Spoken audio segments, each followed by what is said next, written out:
This is CHSR 97.9 FM here in Fredericton, New Brunswick, Canada.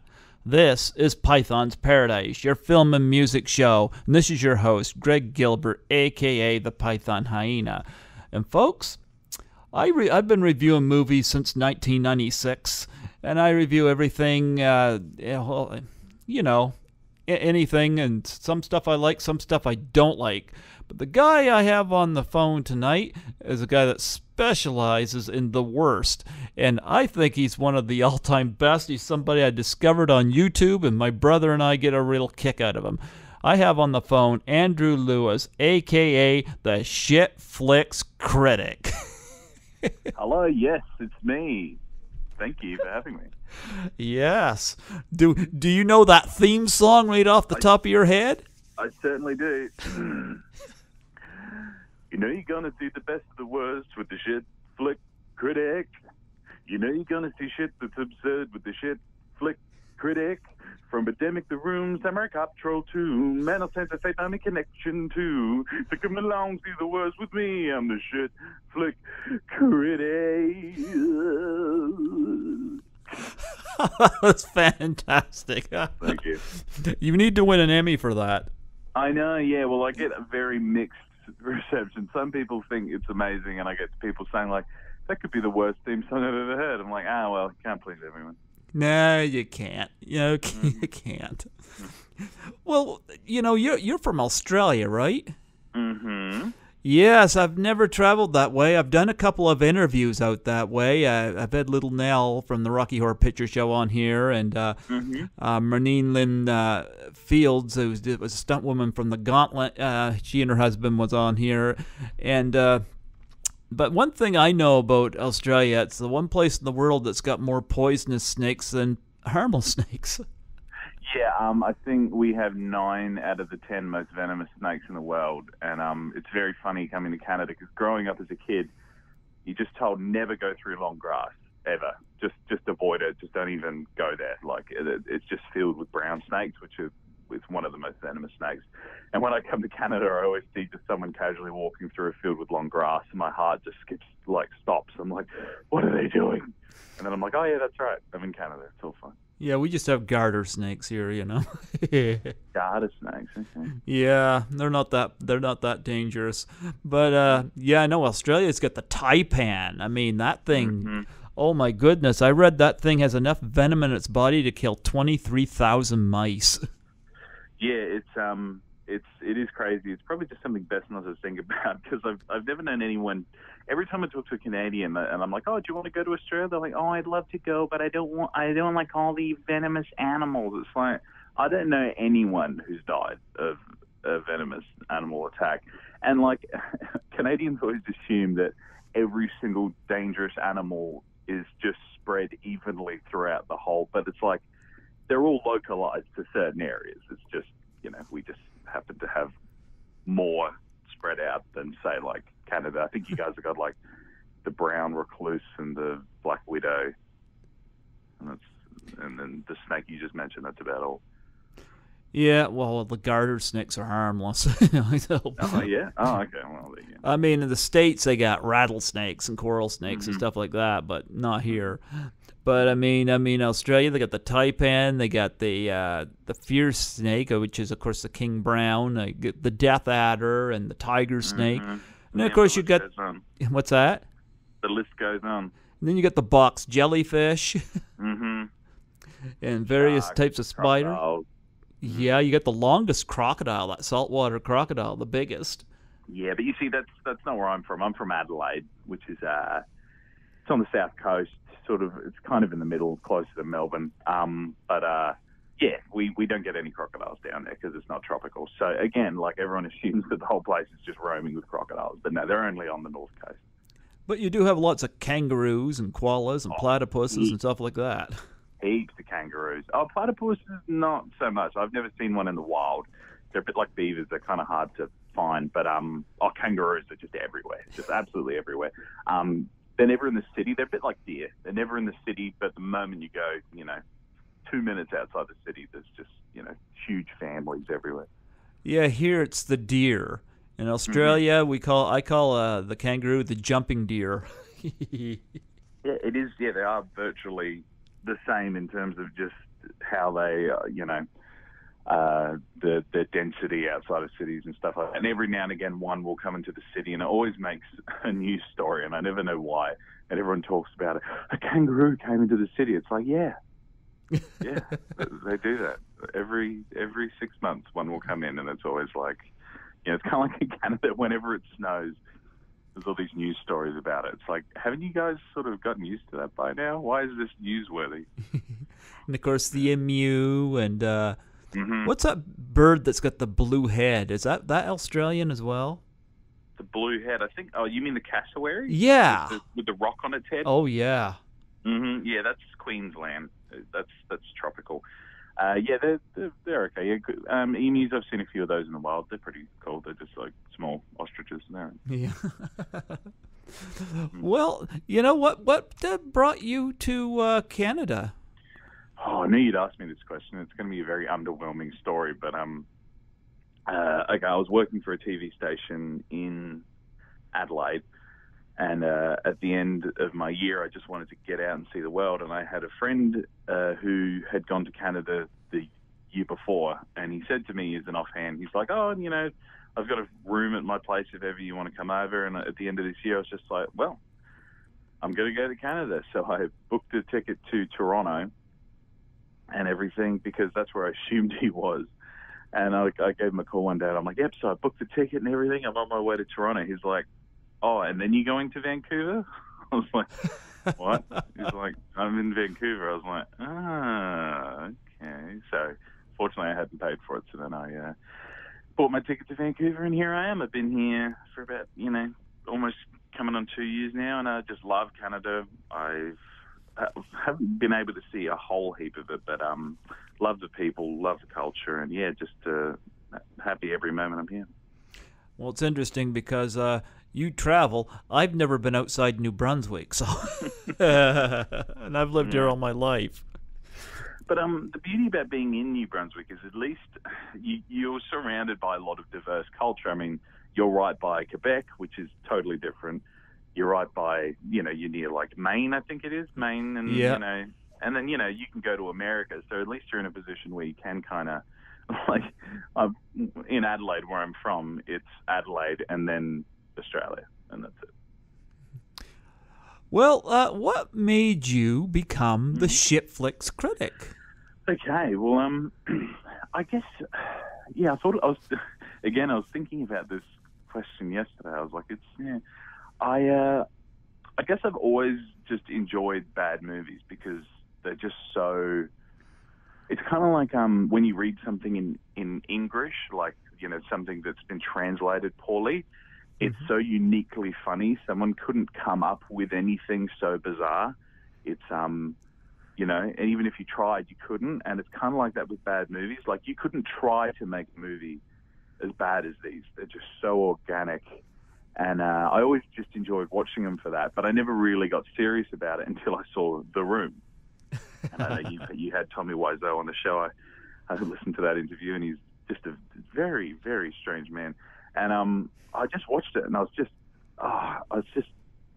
couldn't explain it. I just was so just enamored with this thing, and I just couldn't take my eyes away. And then it really just kind of snowballed from that. From then, it was like an addiction. Then I watched Birdemic, and then I watched Troll 2, and then I convinced my sister Sarah to watch bad movies. So I would go over her house every weekend, and we'd just go on IMDb, go to the bottom of the list, and we'd just watch all these movies. And I think you always watch a review after you watch a bad movie because you like that someone dislikes the movie for the same reasons as you. So I was watching all these bad reviews, and then it was just kind of like, I could do that, and then I did it. Yet, I've been reviewing movies since 1996. I started at this station here in 2005 because I heard they didn't have a film critic. So I was doing my film reviews on here and whatnot. And it wasn't until 2015 that I started doing the podcast interviews, and my first one was with Tommy Wiseau. Now, interestingly enough, I've only known about The Room for a very short time, because I go over to my brother's apartment, and of course we discovered your channel there.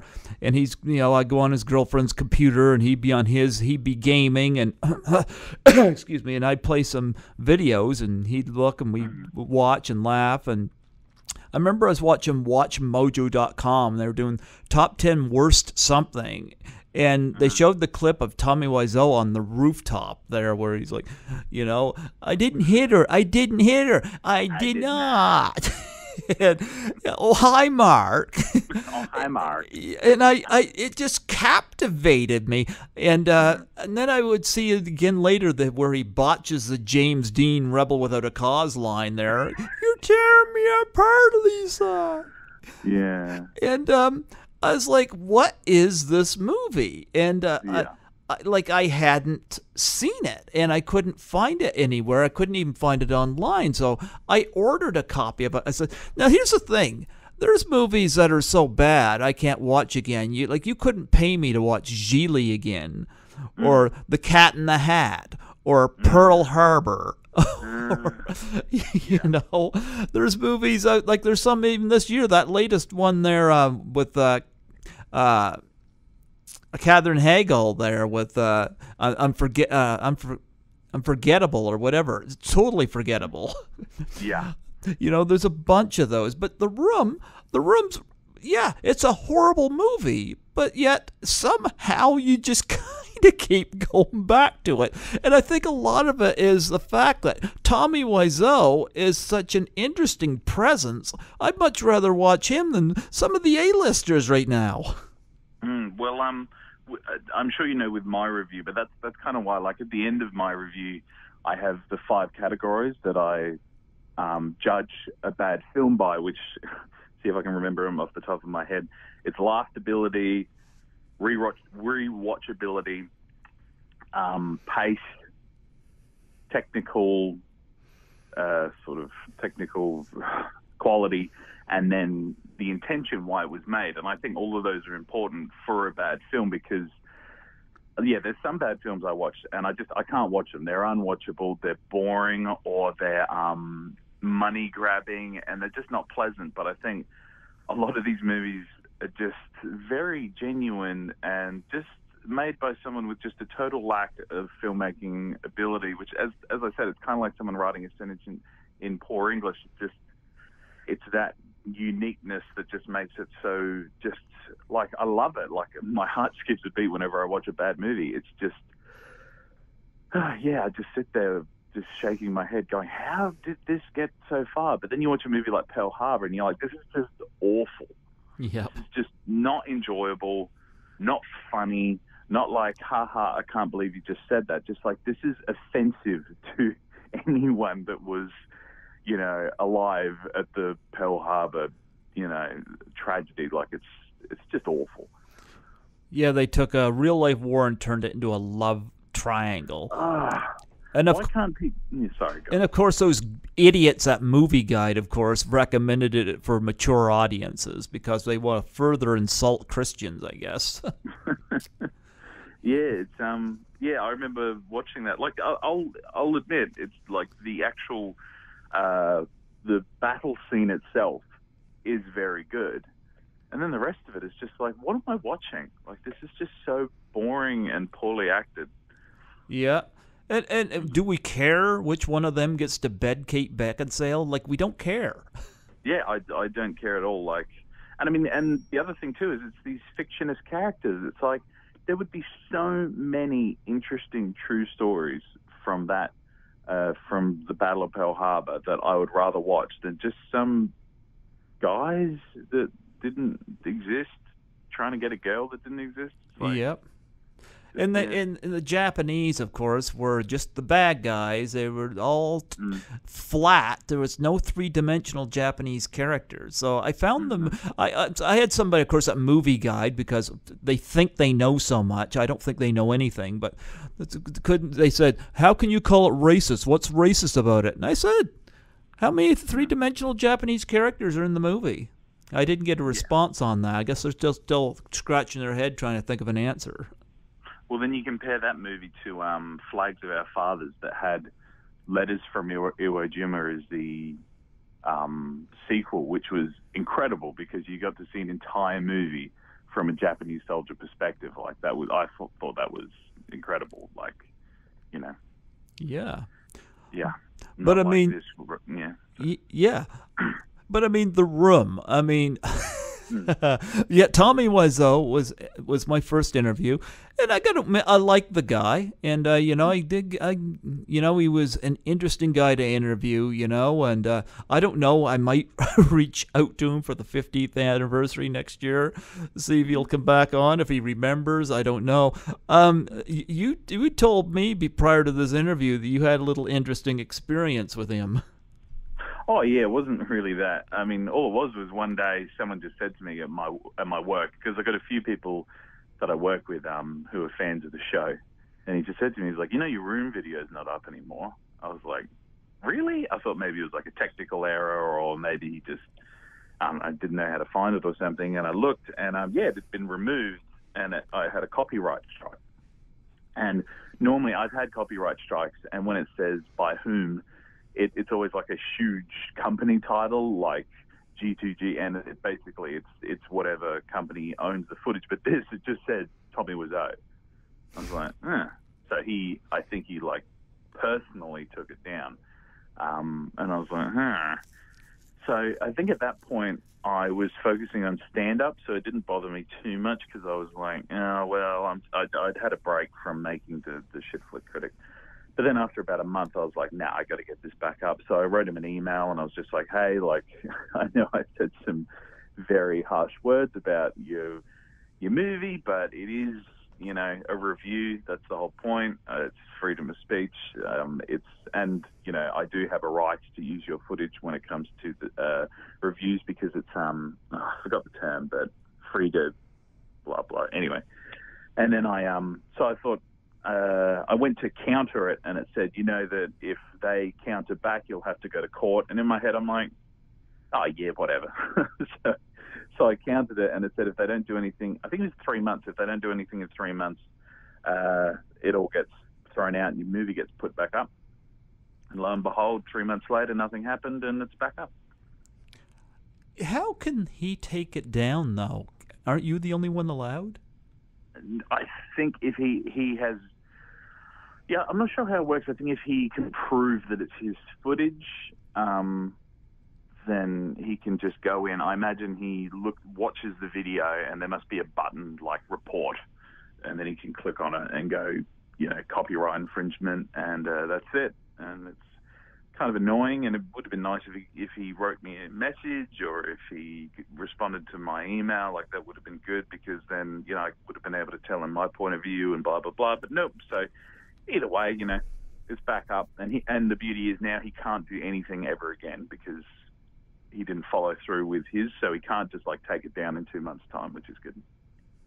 I've had one on my interview. Like, I like to put headshots and movie posters and stuff like that, or CD covers to go along with my audio. And I have one that had a little copyright infringement thing on it. And I think one said two of the pictures. One said Paramount, and I think one said Fox or something like that. And I was like, just movie posters, and it was just, you know, I mean, the actor gave me permission to use headshots and whatnot, but no, it was two of the movie posters, and I'm like, I don't get that. I mean, it is technically promoting their product. I think that's because it's actually, with Tommy, he took it down himself, but with a lot of the others, it's just automatic, like, which is really, you know, not very good, because all they do is, I don't know if they have software or YouTube has software, but it just goes through and it just detects things, and they must just, you know, look for the logo, and they don't even care. They just go, like, they wouldn't even have seen it themselves. They would just get something just saying, this video used your logo. Like it happened with me with the Birdemic review, because I had a scene that probably went longer for, like, the clapping scene from Birdemic, which is the most amazing thing to ever happen in the history of cinema.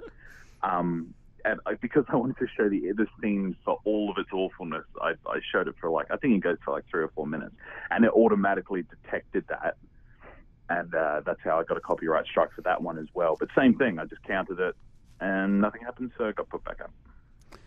Yeah. No, but it means, though, that you can't monetize that one, can you?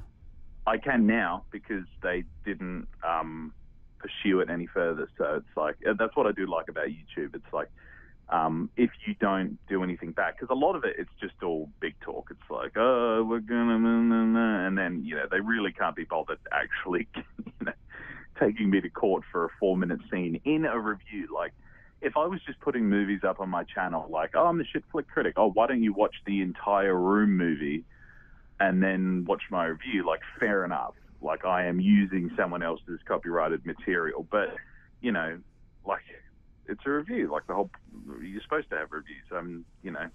I'm using it to criticize it, which I think is, it's fair use. That's the term I was trying to think of before. How much do you want to bet that Tommy wanted it taken down because you trash talked the movie? I would say probably that's 96% true. Yeah. That's it, because, he just, he didn't like that I didn't like it. So he just wanted to use an excuse. And, I mean, it's hard with Tommy Wiseau, because I do kind of feel, I don't know if I feel sorry for him, because, like, I was listening to your interview with him, and he did, I don't know if he had his guard up because maybe he thought you guys were going to ask kind of scathing questions, but he did seem a little bit like, I don't want to say obnoxious, but like, I don't know, just a bit up himself, and he was like, you guys were saying things, he's like, yeah, well, you asked that question before. It's like, calm down. They're just, it's, yeah, I don't know. Like, how do you feel he was with the interview? Well, I've heard him do this before where he goes, okay, next question, I don't know. Like, here's my take on him. I think he's an interesting guy, but I think everybody's in on the joke except him. Yeah. Like, I mean, Greg Sestero wrote the book, The Disaster Artist, and I recommend you read it. And, of course, James Franco's playing him in the movie, and you know full well that it's going to be a comedy. Yeah. And I don't think he quite gets it. Now, God bless him, he turned the $6 million, I don't know where the money went, but $6 million project into a cult film, and it's now a big major midnight film. God bless him. I'm happy for him, but I don't think he gets it. No, he definitely doesn't, and it's always the most confusing thing when I watch him. I think everyone always watches an interview just to see whether or not he understands that it's a bad movie, and he never does, and he always just says, oh, people have a different experience while watching it. Some people laugh, some people cry, and it's like, yeah, I haven't seen a lot of people cry, but yeah, it's well, if he doesn't know it's a bad movie to begin with, I'm sure he can't comprehend what's going on around him when the movie's being made. I'm sure he takes it as a compliment that James Franco is going to be in a movie based on it's I mean, the same thing. I watched a very good little documentary recently about Birdemic, and it was about James Nguyen, and it was on Vice YouTube channel. It was pretty good, and it was just about him, and same sort of thing. He just can't comprehend why it's so popular. He just thinks that people relate to the characters and the storyline. And when people say, oh, but what about the people that hate it? He's like, oh, yeah, well, I didn't have a lot of budget. So it's just so, it's like denial. It's like, oh, yeah, no, they just don't like the fact that it didn't have a lot of budget. It's like, no, it's awful. It's fundamentally awful in every single possible aspect. Yeah. Yeah, I know that I'm hoping to get Greg Sestero on here in and around when The Disaster Artist is released in theaters. I've been in talks to get him on here, and I have reached out to Juliette Danielle, and she turned me down. I think she's embarrassed with it.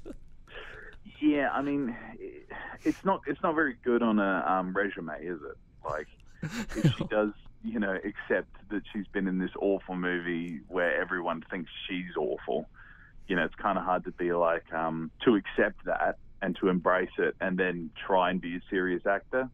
like, walking into somewhere and being like, "Hi, I'm Juliet Daniels." "Oh, you were that awful person in the room." Yeah, I was. "Can I please have this part?" I'm a member of the Golden Raspberry Award Foundation, and of course I joined in 2003, the year The Room came out. The Room, I guess, was so under the radar that it didn't even get nominated for any Razzies. That was the year that I got to help Gilles get a Worst Picture win. But I mean, there was other really bad films that year, from Justin to Kelly, The Haunted Mansion, The Cat in the Hat. There's others. Charlie's Angels Full Throttle, I think, was that year. Oh, God. Yeah, and it's like, you know what? As bad as The Room is, I would much rather watch that than any one of those movies. Oh, yeah, exactly. And another thing with my channel is that's why I give these films negative stars, because the Room deserves 4 stars, just not 4 normal stars. It deserves 4 negative stars. Whereas I would give Charlie's Angels Full Throttle negative 1 star, because it's awful. It's not a fun, bad movie to watch. It's, it fails at even being a bad movie. It's just, it should just be deleted from history. Yep. But yeah, The Room, that was just kind of an interesting little discovery. And that was, of course, the first one you did. Now, what was it like completing that first video? It was actually, it was an interesting experience, because at that point, I look back now and I kind of wish I had appreciated the fact that I had I don't really have a lot of pressure now, but there was no time frame. It was just like, I just sat down and I just started. I was just like, I'm going to make this. And it went very well, and I was enjoying it. And I've made movies before and stuff, so I was good at editing and all things, so that wasn't the hard part. It was just very hard coming up with jokes and stuff, but it was okay. And I remember showing my sister my first edit, and she seemed really worried, because she thought I was going to embarrass myself. So I'm like, "Do you want to just have a look?" She's like, "Yeah, okay." So I sat her down and I showed it to her, and she was just like, "Oh, Andrew, that was good." I'm like, "Oh, thank you." You got very good screen presence, your reactions and the way you express yourself. I think you should keep that up. I think you got terrific screen presence. You're very, very watchable. Yeah, and I think, if at the risk of talking myself up, I would just say I think that's the one thing I have over some of the other people I've reviewed. Was a lot of the other ones is just a voiceover, which I think is okay, but I do like to see the person. I like to see their reaction, and so I do like to have that sort of presence. And what was another thing too? I really enjoy the research, and I like putting hefty research into my videos, just because I find it interesting. So I put on my videos whatever I hope other people would find interesting as well, instead of just being like, "This movie was doo-doo and here's why." Yeah. What was the second one you did? That was Samurai Cop. You do not, yeah. Tommy Wiseau is in the sequel to Samurai Cop. Yeah, I haven't brought myself to watch the sequel yet. Everyone keeps telling me to, but again, I don't like watching anything bad that was made with the intention, knowing. Sequels are always tricky, because people make sequels knowing that the first one was as bad as it was, whereas the first Samurai Cop was made thinking it would be the best thing ever. So I don't know. I will watch it. I just know it's going to be hard to watch. It's strange. It's strange. I've interviewed 3 people from Samurai Cop 2 without really discussing the film. I've interviewed Tommy Wiseau, I've interviewed Christine DeBelle, and I've interviewed Lisa London. They're all in that. And I think Christine DeBelle and Lisa London are way too talented for that kind of material, but nonetheless they're in it. Maybe just for eye candy, I don't know, but Samurai Cop. Yeah, it's a doozy. Yeah, they look at the camera a lot too. Yeah, I know. Yeah, that's the funniest part. It's just made by people that just don't really know what they're doing. So, but again, that's just the turtle charm, and I just love the director. For some reason, they didn't get a lot of audio on set, so he had to dub all the lines, and he does most of them himself. So there's one scene where he has a conversation with himself. It's like 3 different characters that all have the exact director's voice and accent, because I think he's from Iran. So it's like, hello, how are you? Yes, I'm good. What are you doing? Hello, guys. All the same person. What was the third film you did? That was Birdemic. You know what? I've watched Birdemic. That is real horse shit, that film is. I've tried to reach out to Whitney Moore to get her to come on my show, because I think she would be the ideal one to talk to from that. Mm-hmm. Yeah, I would really love to hear it all from her perspective.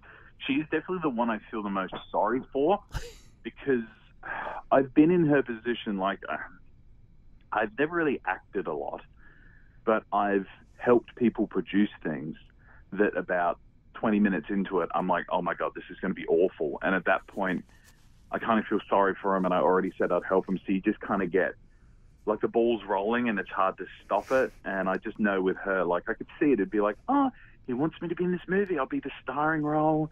It's going to be so good to have on a resume. Like, who else is going to have a starring role in their resume? And then I can imagine about, a quarter of a way into production, she just would have been like, oh, this is awful. Yeah, but yet, she's gotten some attention for it, and I think she was casting it because she's good looking. Yeah, that would be the only reason. I mean, she is the least, like, her other castmate, Alan Burr. He's oh, hello, how are you? Yes, I'm feeling well. I'm a software salesman. I want to do this and that. He's just so nothing. I like the scene where they're standing outside. They're like swinging coat hangers, and these birds look like they're just dangling in front of them. Yeah, it's as people say, and rightly so. It's like the attack of the '90s screensaver. It's just all he's done is, because I actually found out. I didn't include this in my video, but it turns out James Nguyen did all the editing. All it was he had this like transparent GIF of a bird flying, and for him, he thought all I have to do is just drag it onto the scene, and that's it. Claps his hands and walks away, and it's just awful. You see, I'm reminded why Attack of the Killer Tomatoes was fun. Attack of the Killer Tomatoes was done on a limited budget, but that film was meant to be the way it is, and that film was actually funny, and it was clever, whereas Birdemic, it's a mess. Yeah, it's just, it would be more fun if it wasn't so boring, because there is just a lot of shots of just nothing, and that aren't relevant to the plot, and then you're just sitting there, you're like, come on. Like, the good scenes are great, but the other scenes are just unwatchable. Like, I would consider, cutting that movie down to like half an hour, and I'm sure people would just love it way more, because there's a lot of filler. Yeah, like even that Crispin Glover looking guy there, suddenly there's a cougar, and he can hear it. Yeah, that's funny. Yeah, it's just a way to end the scene. Oh, I think I hear a cougar. Let's go, and you never see it. Of course not. No. What was the fourth one you did? Ooh, okay. Troll 2. You know what? I've never seen Troll 2. I haven't seen Troll 1, but I'm guessing Troll 2 was notorious for a whole different reason. I did see that whole clip of the guy with the glasses, like, they're eating them. He's going to eat me. Oh, my. I just love how it's so... I don't think he's putting in enough effort, so he doesn't hit the note he's supposed to. So it's like, oh, my God. It's just so flat. Yeah, it's one of the best looking, or best shot. The cinematography and everything is probably the better of all of them, but the storyline is just so bizarre, and the acting and the dialogue is just very, very strange movie. Yeah, I gotta wonder, like I said about Whitney Moore, even him, I haven't reached out to him, but I gotta wonder if any of these people will come on the show. There's or are they embarrassed, to be associated with it? Yeah, it would be hard. Like, you have to embrace it, but then you have to kind of realize that if you really do embrace it, yeah, as I said, I don't know if there's a lot of work for people that have been in a bad movie other than just being in other bad tongue-in-cheek movies. But yeah, it was really frustrating. I was just in America and we drove through Seattle, Salt Lake City. Mm-hmm. And in my head, like, I knew Troll 2 was filmed in Utah, but assuming on my part, I was like, oh, yeah, it's probably like somewhere right in the middle. It wasn't until I got back to Vancouver, I had a look, and it was right next to Salt Lake City. I was like, damn, could have gone to Nilbog. Oh, well. What was number 5? Number 5 was when I came to Vancouver, so that would have been Manos, The Hands of Fate. That's another one I haven't seen, but I heard of it first when I Hate Everything and The Search for the Worst did that. And, yeah, that's an old one, like from the 60s, is it not? It is, yeah, 67, I believe. My advice to you and to your audience would be, if you do want to watch Manos, Hands of Fate, watch the Mystery Science Theater 3000 version, because they make it interesting, because kind of like Birdemic, there's a lot of nothing in that movie, and there's times when you're just sitting there like, do something. Yeah. Yeah, it looks like kind of a boring movie. One of these ones where a car breaks down or something like that, and they go to this place and nothing happens. Yeah, it's a very weird plot, and but it's very charming. But see, movies like that, again, and this is why when I rate the movies, this is why at the very end, the 5th thing I judge movies on is intention, because I think the reasons why the movie was made really does sort of make it that bit more like, this was just made by some guy to win a bet. Someone he ended up being a fertilizer salesman, but the scriptwriter came into El Paso and they were having a conversation, and the scriptwriter said, I bet you can't make a movie with $50,000. It's like, I'll show you. So he just made this movie, and power to him, he made it. Like, it's a movie. And it kind of makes you wonder why Tommy Wiseau made The Room with $6 million. Where did the $6 million go? There's a lot of things with The Room that's very confusing, and sometimes I don't know whether maybe Tommy just said that to make it seem like he had more money, or maybe I think because of his lack of experience making movies, maybe he blew all the money on nothing. Because, like, for example, the rooftop scenes in The Room are all green screen. Yeah. It's like, why? Don't you have access to a roof? Like, does it have to be a roof? Couldn't you do it anywhere else? Like, if, you know. Strangely enough, my favorite bad acting scene in The Room is not with Tommy. It's between Denny and Lisa and the mother there on the rooftop, where Juliet Danielle goes, she's like yelling at him, and he's like, "Yep, yep for me," and she's like, Yeah. "Tell me where." Blah, blah, blah. I mean, I hate to insult them, but it's just hilariously over the top. Insult them. I mean, that's the other thing too, is I can be quite harsh in my reviews, but I'm just being honest. Like, it's awful. Like, the acting is just, you know, and it's such the scene doesn't relate to anything. It's Danny goes to buy drugs off this drug dealer, Chris R. And then, like all drug dealers, he pulls out a gun for no reason. Oh, because Danny doesn't have the money. I don't know what's happening in the scene. I don't think Tommy knows anything about drug sales, because there must have been a nearby police station, though. That's my favorite part. Let's take him to the police. It's like, what? Can't you just call the police, or, you know? And it's just funny how, yeah, like, this guy's got a gun against Danny's head, and I think the best thing to do is just run at him point blank. Did you play the video game? I did, and I loved it. I thought it was incredible. It was just so, it was amazing. It was just, whoever created that little video game is just a genius. Yeah, it's pretty out there, all right.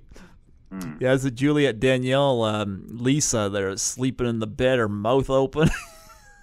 Yeah, it's just, it makes the movie make more sense. It's just like, you know, it fills in all the little gaps. You're like, oh yeah, that could work. Have you ever attended a midnight screening of The Room? I could be being overly cynical, but I I like to watch movies either on my own or with a small group, just because then I can enjoy them for my own reasons. I feel like when you go to places like that, everyone's kind of hyped up and everyone's there to like throw spoons and throw footballs, and I don't know, it's just not my sort of thing. Okay, after what was Thanos' Hands of whatever that was? Thanos, the Hands of Fate. Oh, there you go. What was number 6? Number 6 was... Because I know you did 8 of them so far. 8 of them, yep, so we're almost there. But number 6 was Food Fight. Oh. And that is my least favorite movie I've reviewed. That is just, again, like in terms of intention, like Thanos, the Hands of Fate, made small budget by a guy trying to win a bet. Food Fight is just one big ad. Yep. It's like one of the worst animations ever. Oh yeah, it's just the dialogue, like, it's offensive, it's poorly made, it's just awful. Just every single thing about that movie. I can't think of one thing positive. You know, I can't even think of one thing positive as just like a reason to watch it, because it's so bad. Like, honestly, if you've got an hour and a half to just completely waste in your life that you know that you'll never get back, I would consider watching that movie. But if you value your life and your time, I would just avoid Food Fight and just watch reviews on it. What came after that? Of course, you know, Christopher Lloyd and Hilary Duff and people like that lent their voices to that. Yeah, money. Oh, my goodness. That's all it is in that whole film. You can tell it's just, you know, because none of them probably read the whole script and were like, actually, this seems awful. They were just like, oh, a big bag of cash. All right, we'll talk into a microphone for a day, you know, and then, you know, and it's all just so poorly read. And like Charlie Sheen, he's the main character. He's just awful. But yeah, I would. I think I've given that the least amount of stars so far. I think I gave that -1 star. But the one after that was the Star Wars Holiday Special. Oh, yeah. Why would George Lucas make that? Yeah, but why would George Lucas make the prequels? I don't. Oh, the prequels were awful. Oh, I don't think he's this creative mastermind that everyone gives him credit for. I mean, credit due. I mean, he did make the first Star Wars, which was very good. But then the only reason why the other 2 Star Wars were so good was because he wrote it, but he didn't write the screenplay and he didn't direct it. So, and if anyone out there wants to see something else made by George Lucas that's horrific, that would explain why the Star Wars Holiday Special was made, I would consider watching Howard the Duck. Oh, that was awful. That was, yeah, and then I don't know if he directed it, but he produced it, like it's a Lucas film. But yeah, it's just so many poor decisions. But again, like with that, I wouldn't say the intention's that bad. Like it was just it was a cheesy 70s variety holiday special, but just made by people that obviously just didn't watch the first film. And I don't know how George Lucas didn't catch up on that. Are you going to have Howard the Duck and Phantom Menace as 2 of your targets? I don't know about Phantom Menace. I think that it's kind of hard to compete with that one. Like, if anyone wants to watch a very thorough review on the Phantom Menace, Mr. Plankett's reviews, he does one that goes for an hour and a half, and it's very thorough. So I don't think anything else needs to be made on that. But Howard the Duck is coming up, but it's not one of my favorite bad movies, so it's just in my back catalogue of things to review. Yeah, and then you did, of course, Plan 9 from Outer Space by the great, the great Ed Wood. Mm-hmm. And everybody's familiar with Plan 9 from Outer Space. Yeah, that's a big one. And again, the tensions behind that, he's just this really nice guy, and he had a bunch of friends, and he just made this movie because he thought it was a good idea. Like, it's a very charming film. Yeah. Now, You've done 8. Now, I gotta know what have you got coming up? Ooh, okay. My next one, I've just started writing the script for. I don't know if I should give it away. I don't even know if it matters, but I did a teaser trailer, and I told people to guess which one it is. So I'm not going to give that one away. But I know which one you're talking about. It is bad. Oh yeah, I told you, so you know. But Yeah, I know. yeah, but so if those who are interested in my upcoming one, it's probably going to be done by the end of next month, hopefully halfway through. But it's really hard to tell with these things. But after that, I definitely want to do Mac and Me. Oh yeah. The McDonald's E.T. ripoff. Well, that's pretty bad. I watched it again the other day, and oh, that's awful. It's just so poor. I mean, it's well made. It's got a good budget. Cinematography is good. The acting is okay, but just the storyline and the dialogue are just horrific. How anyone thought that the main character of that was cute, I will never know. He's just this awful little alien creature. What else? Would you consider doing something like Oogie Loves, the Big Balloon Adventure? What? Sorry, I don't think I know that one. Ooga Loves, the Big Balloon Adventure. Ooga Loves, the Big Balloon Adventure. I'm going to write that one down. Oh, it's really bad. I don't know how to spell that, but I'll say this. Christopher Lloyd is again in that one. Yeah. It's got Cloris Leachman, unfortunately, in that. Ooga Loves. Yeah, OOGLE Loves. I think it is. The Big Balloon Adventure. I actually saw that in theater and I regretted it quickly. I don't know. I think everything else was either stuff was past playing or something, and I had to review something. I saw that, and boy, 2 minutes in, I was regretting it. Actually, another film that Christopher Lloyd was involved in that's awful in about every single possible way is Baby Geniuses. Oh, that's horrible. Yeah. And if you want to see something even worse, watch the sequel. It will make you physically ill. I interviewed Vanessa Angel from Baby Geniuses, too. We were talking, of course, promoting the Kingpin, which was a great comedy. But I asked her why she did Baby Geniuses, and she gave two good reasons. She said, one, she wanted to do a film that possibly her kids could watch. And number two, she really wanted to work with Jon Voight. Yeah, was he? Okay, yeah, because she was the mum, wasn't she? Yeah. Mum? Yeah. Yeah, and Jon Voight is very strange because after about 1995, he just went, oh, well, I just want money now. So he was in, like, Anaconda, and yeah, he's in this movie playing this Nazi character, and it's just very awful, like, just... Strangely enough, I actually really like Anaconda. And I actually interviewed somebody from it last month. Yeah, it is what it is. You know? It's just very and just his character is just so strange.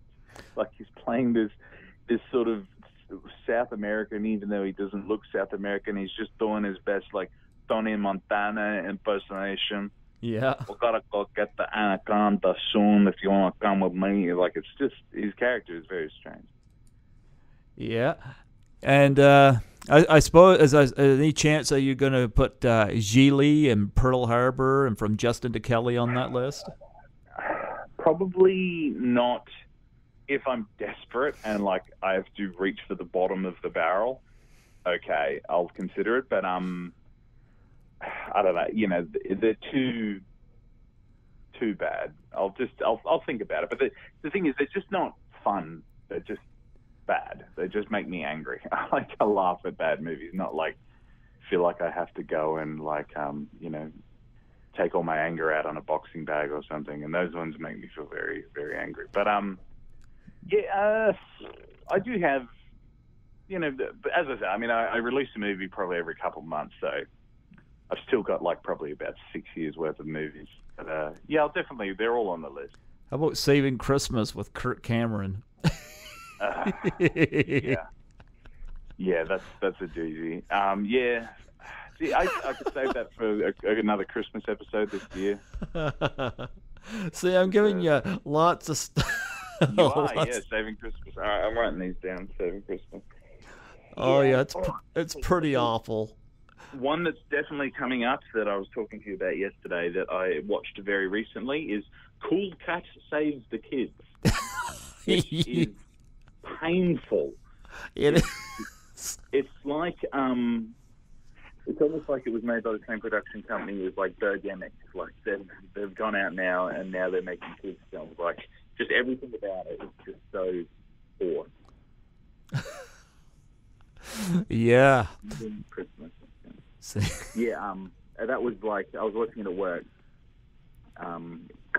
And it's one of those movies where it's just so bad that I kept doing other stuff while I was watching it. I just get so bored and just like, and just, I mean, again, like these films, I feel bad for the creator because they just don't know how bad it is. It's kind of like, you know, these people, it's just like American Idol, when you get these people that walk up on stage and in their head they know that they are a superstar. They've got the best voice. They're going to make it. They're going to win all these Grammys. They get up and they just go, like, it's just not good. Tell me, besides Tommy Wiseau, have you heard from any people associated with any of these movies? I have, yes. Matt Hannon, who is the main star from Samurai Cop, he commented on one of my videos, which was nice. That was pretty good. It was just like, hey, this is Matt Hannon, and then he put all his aliases. He's like, I just watched your review. It's very thorough, very accurate. I was like, oh, thank you. He's a Samurai Cop, right? He's Samurai Cop. I don't know if I mentioned that. Yeah, Samurai Cop. And yeah, so he commented, and he's like, yeah, they really enjoyed it. The sequel's coming out soon, blah, blah, blah, blah. Thanks a lot. And I was like, hey, I should get him to come on. I mean, if he's open to that, I should get him to come on. Yeah, well, sure. I mean, yeah, might as well. Like, he seemed really cool about it. Like, he's really embracing it all. Like, I don't think he's acting anymore. He seems like he's really into fitness and stuff. So he's got really nothing to lose by doing all these things, as I said. Whereas a lot of these other actors, to say that you've been in the worst film of all time, I think is a bit of a harsh blow. But whom else? Also, the little girl from Manos, the Hands of Fate left a comment for me in my video, just about everyone. Like, I think her father recently passed away and stuff like that, so she just left some nice things, so that was good. Okay. Yeah. So you ever think maybe sometime down the future we'll see a Shit Flick Critic book? A book? Yeah. I don't think so. Maybe. If anything, I was really interested in touring when I got an adequate enough amount of subscribers and stuff. Yeah, taking it on tour and doing live shows, I think would be good. Yeah, like just picking a movie that I haven't done yet and just doing it live on stage, just going, hey, everyone, having a projector, playing bits of the movie, laughing, taking questions. Like, if, you know, that's something that I'd be thoroughly interested in. Oh, that would be pretty fantastic. Mm-hmm. You'd have to find stuff that didn't make the audience go to sleep. Well, yeah, I mean, that's the thing. That would be the tricky part. But, yeah, I'd really be interested in doing that. And I'm going to start, because obviously, and I know you would know this yourself, being a fan of the show, I really do need to start working on how often and how regular, sort of how consistently I upload videos. So I've decided I'm going to start uploading what I'm going to call the Shit Flick Quickies. Okay. Which is where I just pick something that's funny and bad and goes for about 5 minutes, and it'd just be like, hey, just saw this ad on TV. It was really bad, blah, blah, blah, blah, blah, blah, blah. Talk about it and then go, okay, bye. And then just upload those, you know, hopefully once a week. So that'd be a good idea. Okay. So you say Food Fight's your least favorite of the 8 you've done. What did you say your best was?